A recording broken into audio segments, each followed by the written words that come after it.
Merci de prendre le rendez-vous de l'information sur ESAE Télévision. Mesdames, Messieurs, bonsoir. Les titres.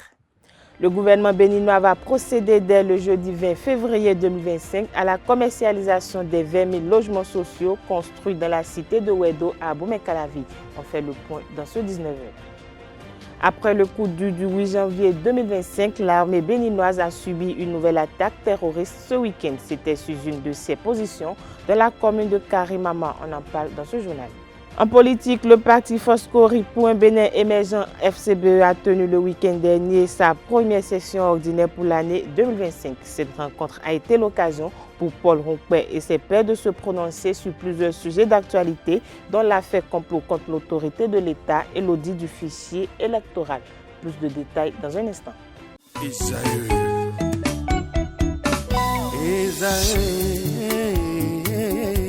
Vous recherchez une école de référence pour une double formation universitaire et professionnelle de qualité? Voici l'opportunité à ne pas rater. L'École supérieure d'administration, d'économie, de journalisme et des métiers de l'audiovisuel ESAE vous offre des programmes d'enseignement en licence et en master orientés vers l'emploi qui font d'elle une référence à travers les filières de l'administration générale et territoriale, l'administration du travail et de la sécurité sociale, droit, diplomatie et relations internationales, administration hospitalière, universitaire et intendance, journalisme et métiers de l'audiovisuel et toutes les filières des sciences de gestion. Une seule adresse, www.esae.bj.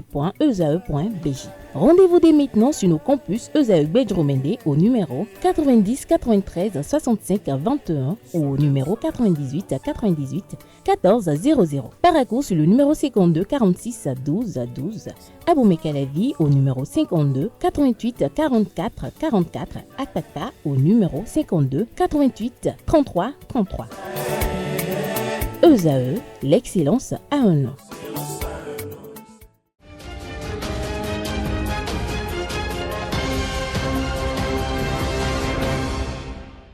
À nouveau, bonsoir. La commercialisation des 20 000 logements sociaux réalisés à Ouedo dans le cadre du programme d'action du gouvernement démarre le jeudi 20 février 2025. Il s'agit de logements ayant une architecture moderne et meublée. Leur réalisation intègre l'éclairage et une ventilation naturelle. De nombreux équipements de proximité tels que des écoles et collèges, des centres médicaux, des centres commerciaux, des espaces verts sont prévus. Suivons ensemble cette capsule vidéo réalisée dans ce cadre pour plus d'explications.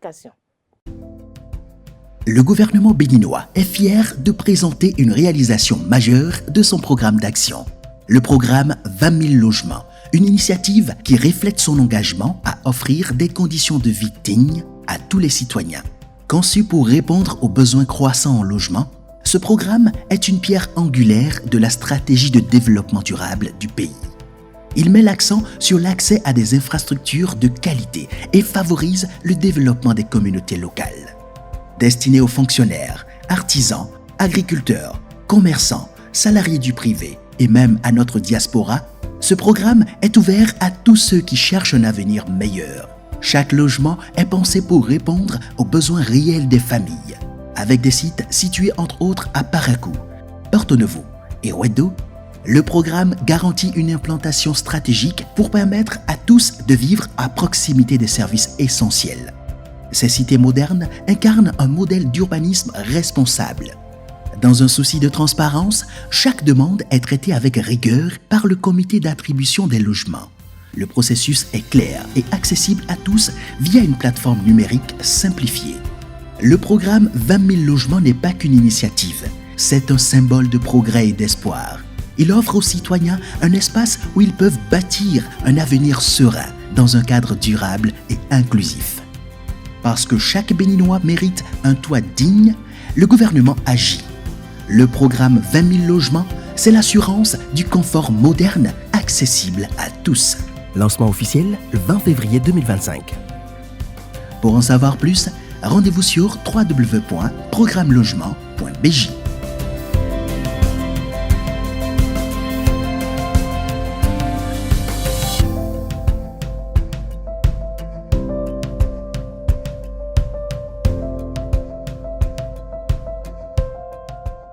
Je l'annonçais à l'entame de cette édition, l'armée béninoise a été une nouvelle fois la cible d'une attaque djihadiste dans la commune de Karimama, située à 750 km de Cotonou. L'attaque s'est produite ce week-end visant une position stratégique de l'opération Mirador, force engagée dans la lutte contre le terrorisme dans le nord du pays. Selon les informations, 6 soldats béninois ont perdu la vie dans cette offensive menée par des éléments du JNIM, groupe affilié à Al-Qaïda au Sahel. En riposte, l'armée béninoise a engagé des combats et réussi à neutraliser plus d'une dizaine d'assaillants, empêchant ces derniers d'éteindre leurs attaques. Cette attaque intervient quelques semaines après celle du 8 janvier 2025 qui avait déjà coûté la vie à plusieurs militaires béninois. La montée en puissance des incursions djihadistes dans le nord du pays témoigne de la pression exercée par les groupes armés qui sévissent dans la région sahélienne. Placé sous le signe de l'engagement et du service, le district Léo K103 à 4 Cotonou-Lumière a procédé ce 15 février à la remise de certificats d'organisation à ses nouveaux membres. C'était en présence des présidents de clubs et de zones. Le reportage avec Francis Fahami.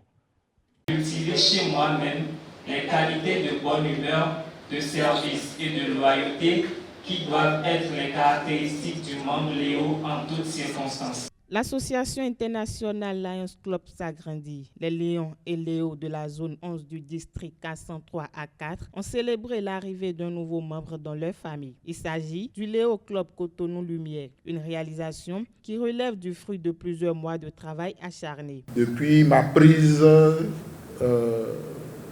fonction, c'est le premier club Léo qui est né et pour lequel je remets le certificat d'organisation. C'est une grosse fierté et j'espère que nous allons nous soutenir pour que vous puissiez briller comme le nom de votre club l'indique, la lumière. Placé sous le parrainage de l'Alliance Club Cotonou Fraternité, cette consécration des nouveaux Léo vient non seulement apporter de l'eau au moulin du Lions Club International, mais constitue également un nouveau tournant dans l'apprentissage de la culture Léo. Désormais, amis Léo, je vous félicite au nom du gouverneur pour cette belle cérémonie et cette consécration. Enfin, nous y sommes arrivés, ça n'a pas été facile. Je vous demanderai d'avoir cœur à l'ouvrage. Ça ne sera pas tout facile parce que c'est un apprentissage qui commence pour vous. Si ce n'est pas facile pour nous, vous imaginez, ça ne sera pas facile pour vous non plus. Dans une atmosphère empreinte de sérénité, les membres du nouveau club parrainé par le Lions Club Cotonou Fraternité ont prêté serment pour s'engager au service de leur communauté. Je voudrais souligner l'importance de la lumière, symbole qui a inspiré le nom de notre club.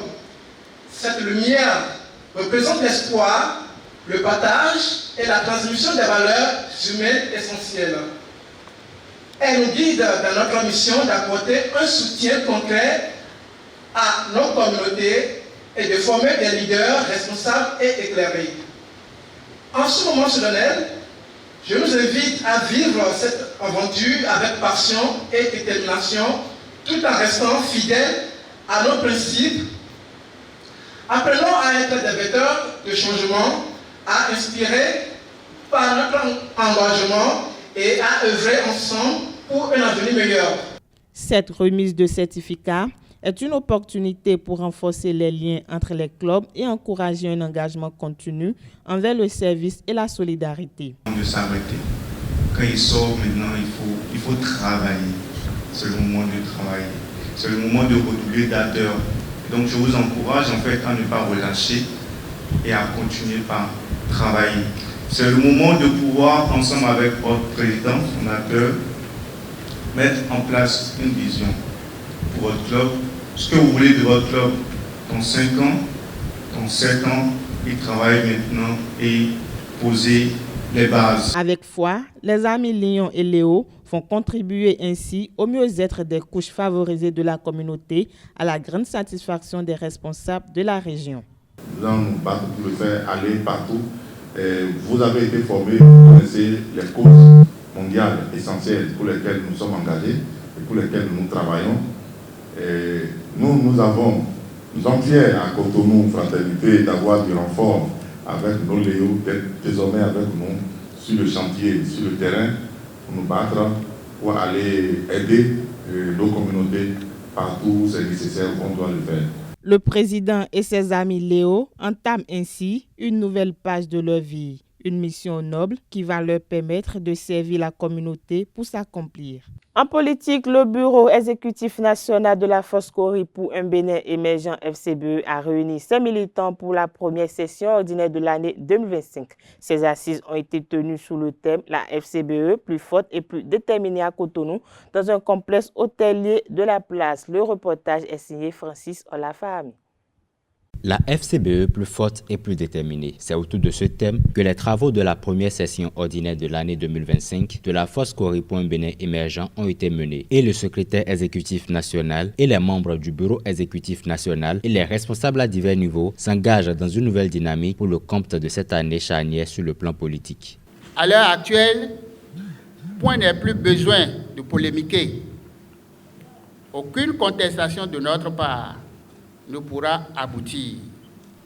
Nous sommes donc obligés de nous désillusionner et nous adapter à la nouvelle législation et comme d'habitude au test de loi de la République. Monsieur le Président d'honneur, nous sommes prêts. Merci. Mais même si on dit que c'est demain les élections, nous allons créer la surprise. Ces assises ont été le lieu pour la FCBE de se prononcer sur des sujets d'actualité tels que la situation sécuritaire au nord du Bénin, de même que l'affaire atteinte à la sûreté de l'État. La Foscori invite ses militants à la paix et au respect des lois de la République. C'était l'occasion pour le bureau exécutif national de féliciter ses militants pour les différentes actions de mobilisation sur toute l'étendue du territoire national. Animer veut dire vivifier. Vivifier veut dire faire en sorte que la FCBE reprenne ses activités, faire vivre la Foscori pour un Bénin émergent. Parce que l'actualité oblige. Nous devons nous unir. Nous devons préparer les élections. Car en démocratie, la seule voie pour prendre le pouvoir, ce n'est pas les élections. C'est le département du littoral qui a accueilli les militants de la FCBE pour cette première session. L'heure est au bilan et aux mises à jour de part et d'autre. Cette première session de l'année 2025 marque un moment décisif pour notre formation politique. Elle offre l'opportunité de consolider notre unité et d'adopter les stratégies nécessaires pour les défis qui nous attendent dans l'avenir. Lors de cette session ordinaire, le bureau exécutif national a accueilli de nouveaux membres venus de différents mouvements politiques et organisations. Occasion d'inviter d'autres membres à emboîter le pas de ces nouveaux membres. Quelle que soit notre force et notre détermination, nous restons ouverts à toutes les forces politiques en vue de nouer, si possible, des accords de gouvernance ou de législature. Oui, nous sommes demandeurs de ces accords-là.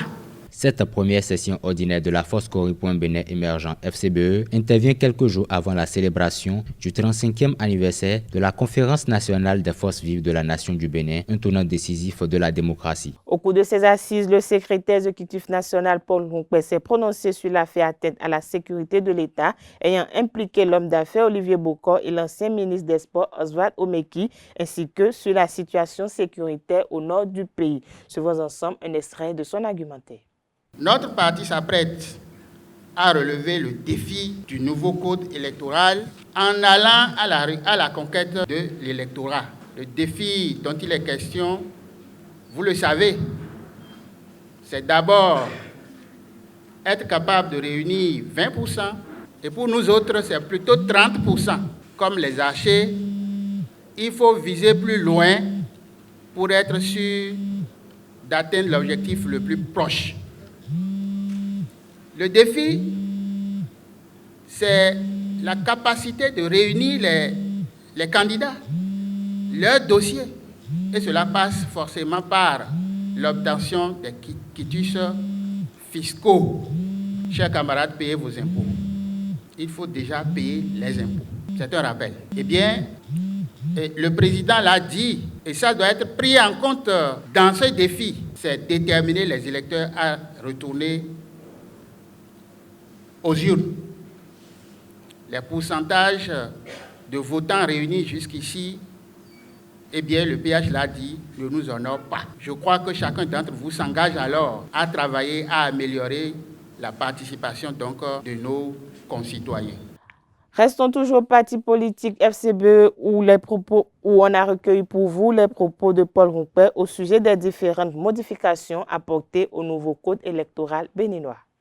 Ce qui nous arrive aujourd'hui sur le plan de la sécurité pourrait arriver sous tout régime.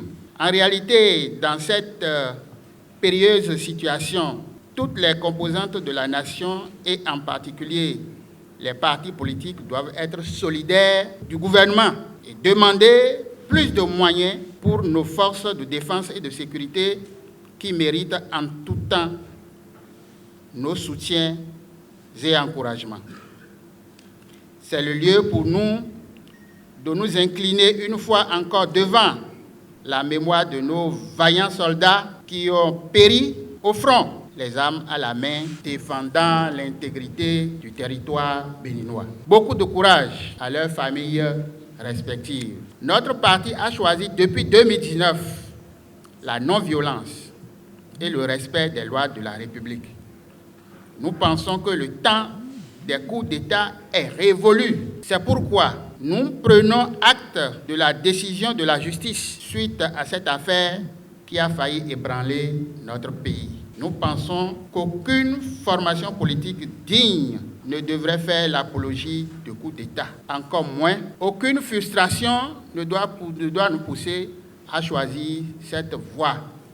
La 5e édition de Benin Celebrities Awards s'est déroulée dans la soirée de ce samedi 15 décembre au dimanche matin à Cotonou, une initiative de la Fondation Abaké, présidée par Abaké Assongba de Rosa. Cette année, plusieurs anciennes gloires de la musique béninoise ont été distinguées. Le reportage avec Kanté Amoussou, Chabel Kanifo.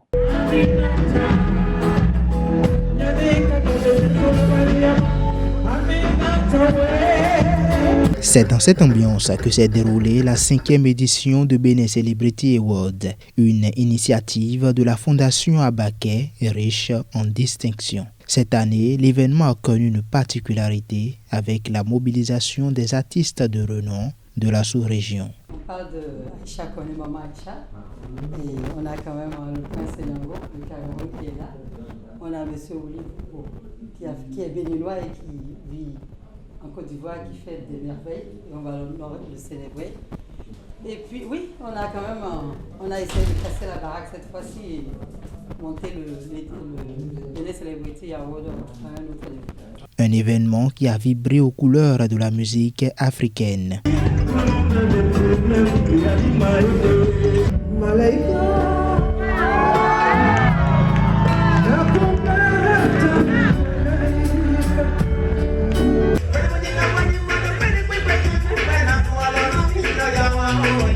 Les artistes, après avoir reçu les distinctions, ont apprécié et formulé toute leur gratitude à la Fondation Abaké. C'est une très bonne initiative parce que ça permet de récompenser les artistes des années 80, 90 et des années 70.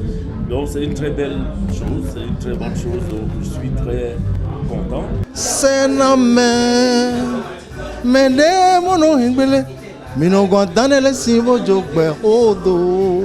Non, tu ne peux pas comprendre la joie qui m'anime pour cette distinction. Donc je remercie la Fondation Abaké, spécialement Abaké de Rosa et Cherita. Et puis je souhaite longue vie à cette fondation, vraiment, qui donne le cœur, c'est ça. Félicitations à la Fondation. Une édition qui réunit les plus grandes personnes, notamment Madame Akissi Delta et des sommités aussi bien sûr de la musique africaine, Prince Yango, et puis aussi bien sûr de grosses sommités de la musique béninoise, notamment vous entendez en fond sonore ce qui se passe. C'est une impression de joie. Je voudrais lancer un vibrant appel aux bonnes volontés qui veulent vraiment essuyer les larmes de ces travailleurs du Bénin et d'ailleurs, de s'efforcer d'emboîter le pas de ce projet que moi je viens de découvrir parce que c'est une naissance à moi. Ainsi se clôture l'édition 2025 de Benin Celebrity Award. Pour rappel, la Fondation Abaké, présidée par Abaké Assongba de Rosa, œuvre également dans le domaine social. Restons toujours au micro de Kanté Amoussou et de Chabel Kanefo pour suivre les impressions des autres participants à cette soirée de distinction. C'est une très belle initiative. Et puis, la soirée a été très belle. Beaucoup de découvertes et puis beaucoup de partage aussi. L'esprit de partage, c'est une bonne initiative aussi parce que ce n'est pas seulement l'événementiel, mais c'est le social. Parce que la Fondation Abaké fait dans le social.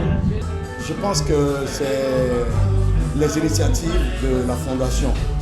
Comment essayer d'être là pour les démunis, les désœuvrés, je veux dire, ceux qui ont besoin de soutien, ceux qui ont besoin d'un peu d'affection, d'amour.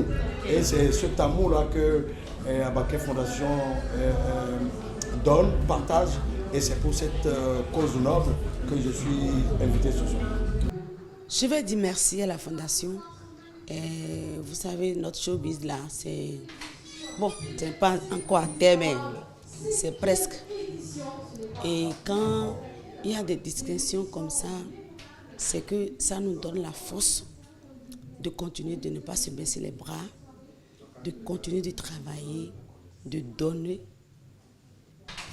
quelque chose de bon.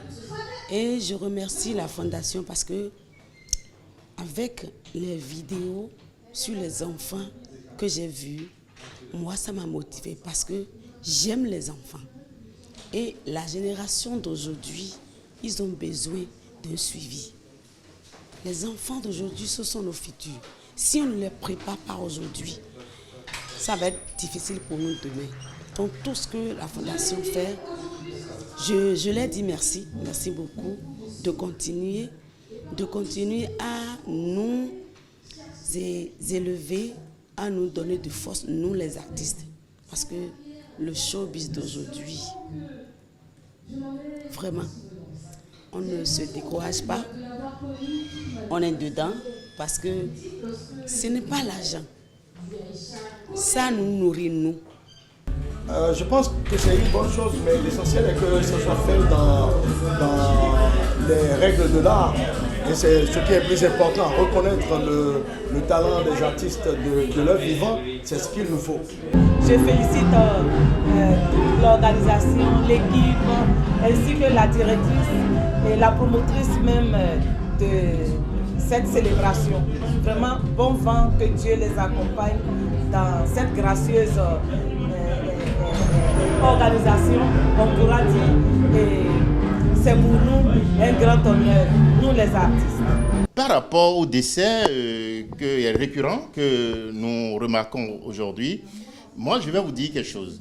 C'est vrai que les artistes, nous en sommes nombreux, nous sommes aujourd'hui hyper nombreux, mais il faut vous dire que de la façon dont nous constatons le décès ou les décès répétés dans notre rang, c'est de cette même façon que d'autres corps qui ne sont pas artistes aussi en remarque.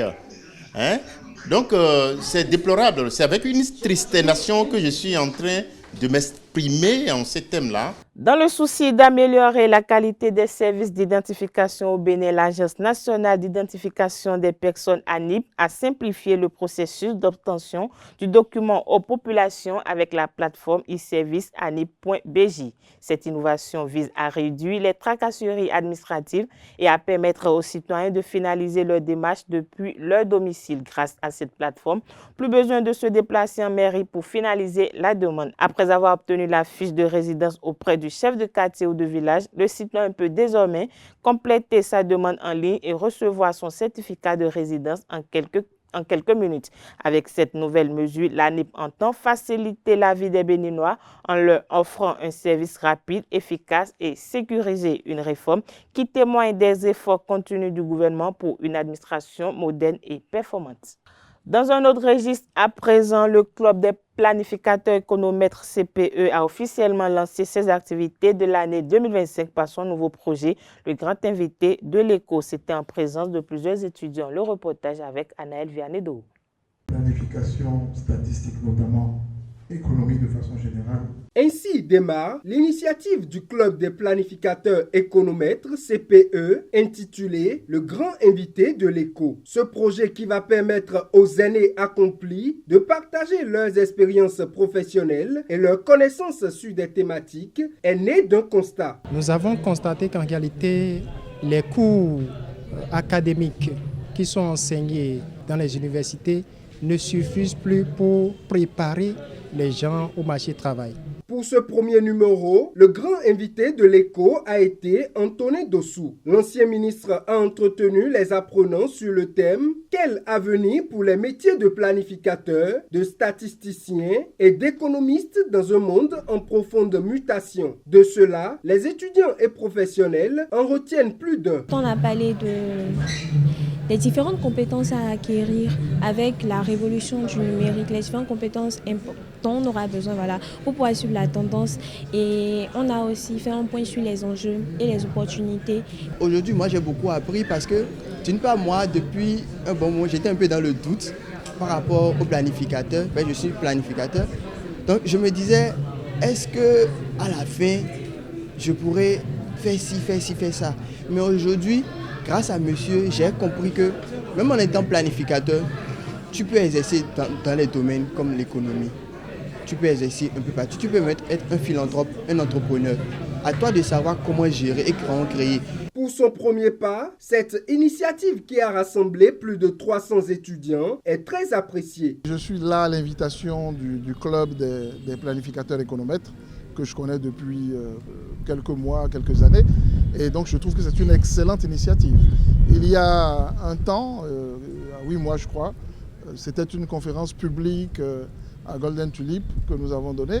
Mais cette fois-ci, on est au cœur de l'ENEAM. Donc on est avec des apprenants statisticiens, des apprenants planificateurs, des apprenants économistes. Donc c'est déjà bien de leur fournir l'information de base leur permettant de faire les bons choix, les choix gagnants pour leur carrière. Et donc c'est une excellente initiative. Le CPE boucle ainsi ce premier numéro avec succès et se projette déjà sur l'invité du mois de mars, mois dédié aux droits de la femme.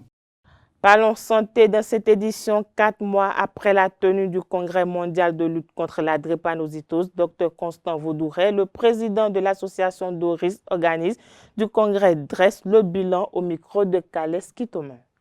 Nous avons eu plus de 500 inscriptions avec 56 nationalités différentes, ce qui représente quand même un panel assez important.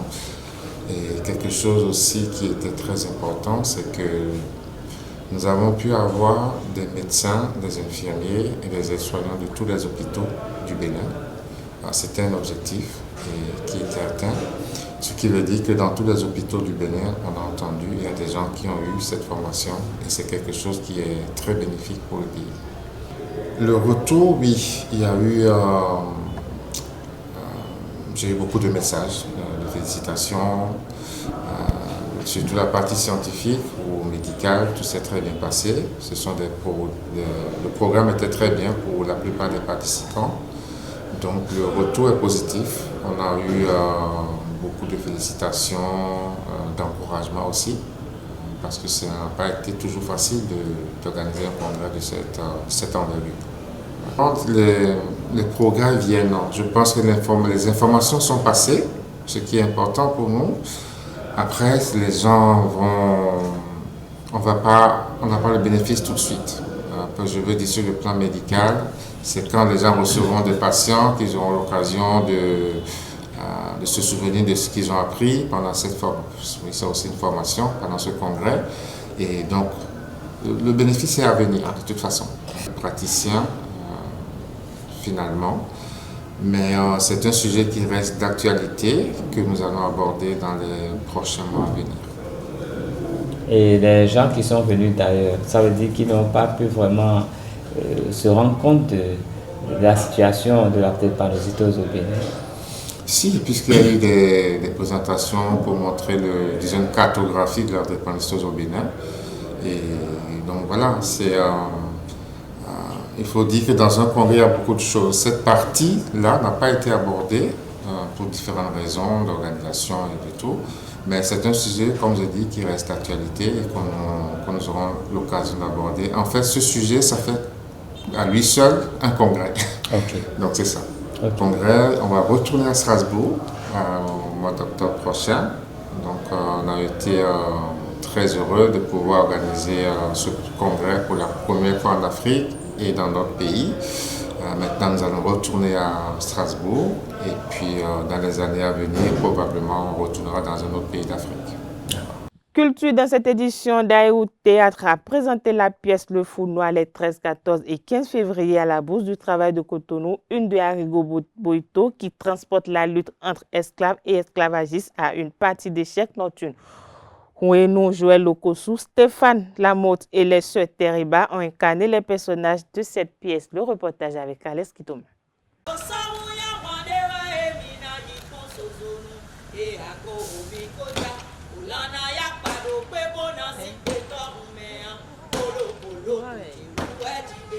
C'est pas des chants de révolte et des pas de guerre que le metteur en scène Joël Ouenou Lokossou a représenté les conflits esclavagistes transposés sur un échiquier par l'Italien Arrigo Boito. Donc l'homme qui se battait avec le pauvre Tom. Avant qu'Andersen ait eu le temps de déplacer le premier pion, le noir prit à sa droite la bougie qui était restée allumée sur la table de jeu et la porta à sa gauche. Andersen remarqua ce mouvement et pensa étonné. Cet homme a certainement lu la répétition de Arte, de Arèdre, de Lucena. Et suit le précepte qui dit, si vous jouez le soir à la lumière d'une chandelle. L'esclavagiste qui a étendu sa courtoisie à une partie d'échecs avec un esclave s'est rendu compte de son erreur d'avoir insulté l'intelligence du noir. Tout coup n'était possible. Ah non. Il reste une option. Vous vous rappelez tout à l'heure, le roc. Le fameux roc, le roi, la tour. Hein? Ah, le roi, 2 cases, et la tour de l'autre côté. Les noirs ont déjà roqué, mais pas les blancs. En effet, autant pour moi. Bon. L'esclave qui a trouvé la mort après sa victoire s'est trompé lui aussi en voulant incarner le fou noir qui n'est en réalité qu'un personnage du jeu d'échecs.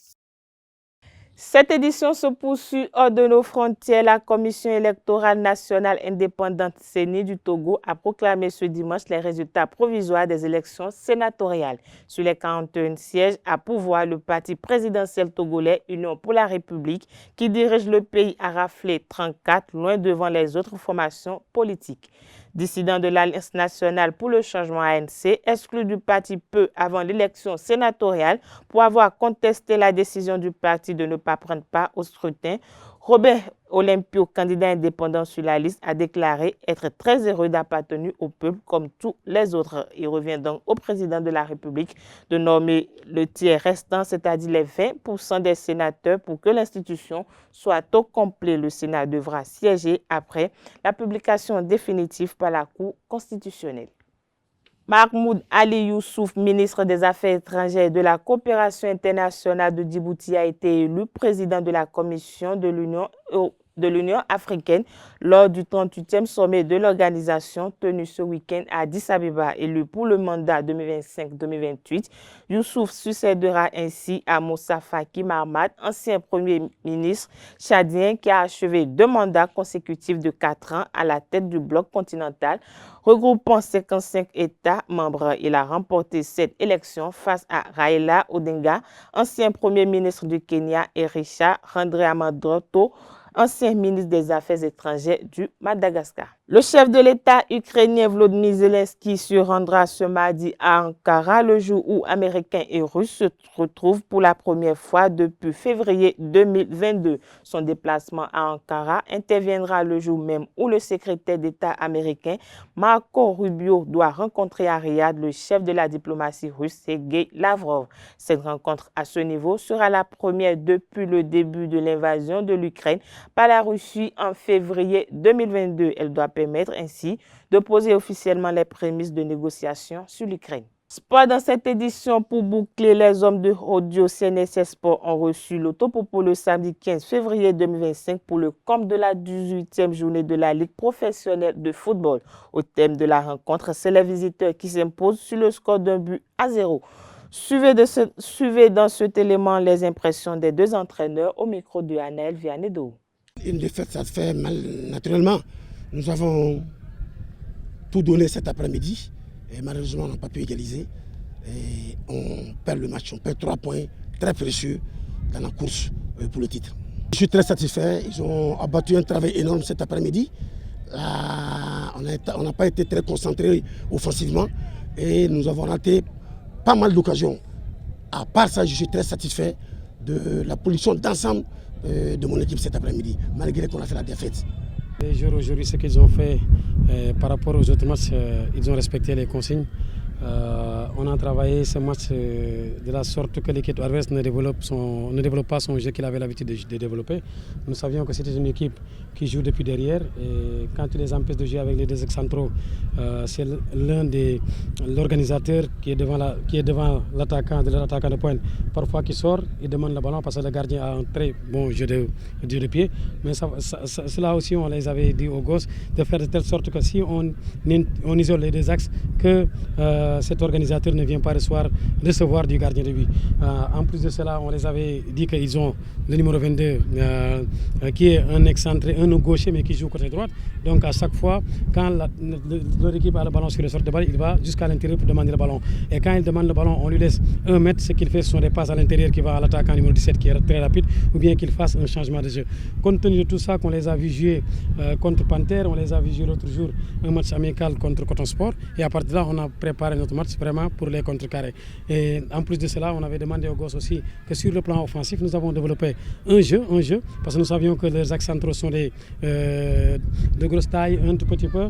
Ils sont élancés, mais ils sont un peu lents. Donc de demander le ballon en profondeur et aussi de jouer in-off, c'est-à-dire essayer de jouer en dehors du terrain, mais à l'intérieur du terrain aussi pour permettre de les tromper, pour permettre aussi à nos latéraux vraiment de vraiment se montrer. Et je pense que sur le but, vous avez vu, c'est même notre latéral qui centre, heureusement pour nous et malheureusement pour eux, ils ont mis leur but. Après ce but, en deuxième période, on avait dit aux gosses, comme nous avons le vent en faveur et le vent en contre, donc il faut aller les chercher très haut. Donc les balles qu'ils vont lancer devant ne vont pas arriver. Et à un certain moment, on avait vu la nécessité de renforcer le milieu de terrain. On a sorti un de nos excentrés pour renforcer le milieu et faire jouer notre organisateur comme excentré. Et c'est un match pour moi que les gosses ont bien réussi, surtout dans la préparation. Et un match vraiment, une victoire aujourd'hui, et spécialement que je dédie au président du club, à la direction et au comité directeur. Restons toujours dans le même registre. Coton FC prend un bon départ pour le compte de la seconde partie de la saison en déplacement ce dimanche après-midi à Kétou. Le triple champion en titre a dominé la Jacques 2-1 grâce à des réalisations de Bio Chabi Odo et de la recrue Augustin Ronzan. Victor Zonka, l'entraîneur des cotonniers, raconte le match. Écoutez, la victoire, je la savoure parce que ça faisait longtemps qu'on n'avait pas gagné à l'extérieur. Mais, vous savez, je pense que dans le premier quart d'heure, on aurait dû faire largement la différence parce qu'on s'est procuré 3 belles occasions, on s'est retrouvé pratiquement à 2-3 contre 1, mais on les a toujours, comme d'habitude, mal négociés. Et donc, ça a permis quand même à la Jack de se ressaisir un petit peu. Et peut-être au moment où il revenait dans le match, nous, on a marqué ce but qui nous a fait du bien naturellement, mais qui a montré aussi à la Jack qu'il pouvait revenir au score. Donc c'est ce qui s'est passé sur une faute, je dirais, d'inattention, parce que les joueurs se sont arrêtés parce qu'ils pensaient que le ballon était dehors. L'arbitre de touche n'a pas signalé, donc s'il n'a pas signalé, je pense que le ballon était en jeu. Et sur cette action, ils ont égalisé. Donc il n'y a pas fallu beaucoup d'occasions pour que cette équipe revienne. Par contre, je suis très content de la deuxième mi-temps parce qu'on a maîtrisé le jeu, même s'ils ont eu une belle occasion. Et ils auraient pu égaliser de la tête quand nous, on a marqué le deuxième.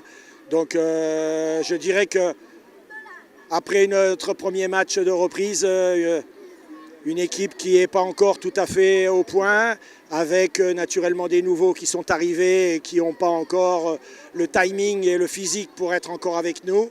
Mais bon, ça nous convainc bien et je suis très satisfait de cette victoire. Ce que j'avais dit à mes joueurs, vous savez, je leur ai dit, on va se préparer très dur pendant la mini-trêve parce que ton championnat, si tu veux le gagner, ça va se passer dans les premiers matchs. Et en plus de ça, pour nous, on va rencontrer pratiquement les équipes qui seront en tête du championnat. Prochain match, ça va être un super match contre les Dragons. Après, derrière, on va aller à Sobemap. Donc, c'est deux équipes qui sont devant nous actuellement. Et donc, deux équipes qui voudront faire des résultats pour maintenir leur avance. Et nous, naturellement, essayer d'abord par le prochain match, de le gagner à la maison et de recoller donc avec les Dragons. Toujours le même, vous savez, avec moi et avec mon équipe et mes dirigeants, on a le même objectif, c'est garder notre titre. L'Assemblée générale constitutive de la Fédération béninoise des sports électroniques s'est tenue le samedi dernier à l'auditorium de l'Institut français de Cotonou au thème des travaux. Meda Djekete a été élu président. Le compte rendu de la cérémonie avec Kanté Amoussou.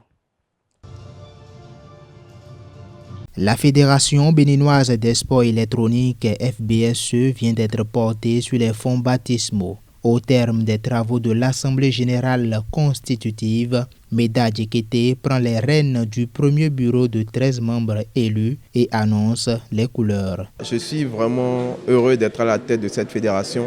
C'est un travail de longue haleine et je suis content de voir que le gouvernement a pris cette initiative au sérieux. Déjà maintenant que nous sommes formalisés, nous allons pouvoir suivre un programme rigoureusement établi. Déjà, il faudrait savoir que nous devons organiser les qualifications du championnat mondial sur 4 jeux, e-football et 3 jeux mobiles. Mais mis à part ça c'est une information que je souffle. Il y aura la Coupe d'Afrique des nations des jeux vidéo, de l'électronique sport qui se déroulera en même temps que la CAN. Une initiative soutenue par le ministère des Sports et le Comité national olympique CNOSBEN qui ont réitéré leur engagement à soutenir le e-sport. Je dirais juste à ce nouveau bureau installé de prendre en considération les tests de la charte des sports, que cette charte des sports soit leur brevier tout au long de leur mandat. Et je leur demande de faire vraiment de la promotion de cette discipline dans notre pays et au-delà, comme le font plusieurs autres disciplines qui font parler du Bénin. Et je leur souhaite un très bon mandat et que la jeunesse béninoise gagne dans le sport. Sachez que le fait de vous engager à partir d'aujourd'hui, vous devez vous mettre au travail. Ce n'est pas de la blague. Vous n'allez pas mettre en place la fédération et aller dormir. J'ai foi en votre détermination. J'ai foi en vos possibilités. J'ai surtout foi en votre volonté de travailler de façon inclusive pour le développement et la promotion du e-sport au Bénin.